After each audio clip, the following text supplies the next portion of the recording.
So then also talking about riding blind, Aaron wrote in, which I thought was a really good point. Riding at night is like riding blind on your local trail sometimes.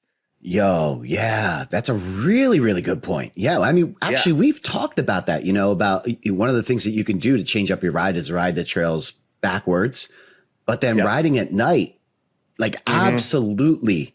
I mean, it just takes what you knew about the trail and just throw it out the door. Throw it out the door, and suddenly you are refocusing on different things on the trail. Nothing looks the same.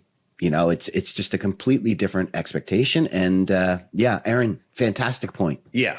I think riding at night is cool. Every time I've done it, it's like, wow, there's like something really special here too. And it really does change the way that you look at your trails. And sometimes you can just kind of not even know where you are in a trail system that you're really, really familiar with. Yeah. And it brings everything, comes at you so fast because you're not able to look ahead and you could lose your peripheral vision. So everything comes at you really fast. You really have to focus. Yeah. It's pretty cool. If you're listening and you have not done a night ride before, the lights are so good that it's much, much better than you think. But I thought that was an excellent point by Aaron, that another way it's almost like riding blind.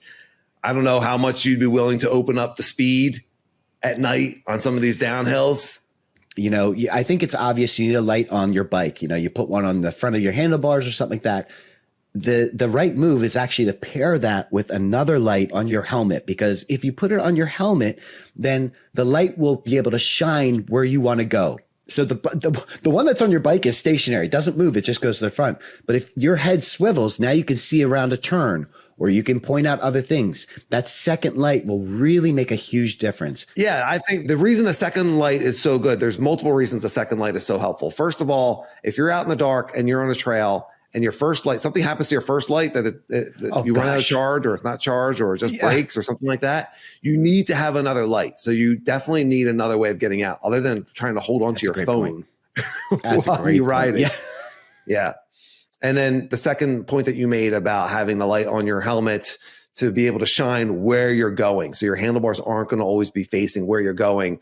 I think that's an excellent point. Having two lights is much more fun. I do have a light recommendation. I just remembered I reviewed the Magic Shine. And I remember I first started riding that I started with the Magic Shine. That company's been making lights for a really long time. I don't know if they're the best in the biz, but I know that they've been great for me. I've been using them. I currently use them on my scooter. I have an e-scooter, and I'll use the Magic Shine on that as well. So they do make great lights. Comment down below what your favorite lights are, and let's get a conversation going. Yeah. I know I've seen Jeff Jackson. I've seen other people doing night rides here in Arizona, and the lights look amazing. So I'm not sure which lights they're using, but I'm sure we'll find out. RideLife1@gmail, YouTube comments, anything we've talked about today. We love your feedback. We love your comments, or even just letting us know that you're enjoying the pod, or if you have a certain question or a certain topic you want us to get into, we would be happy to take a look at that.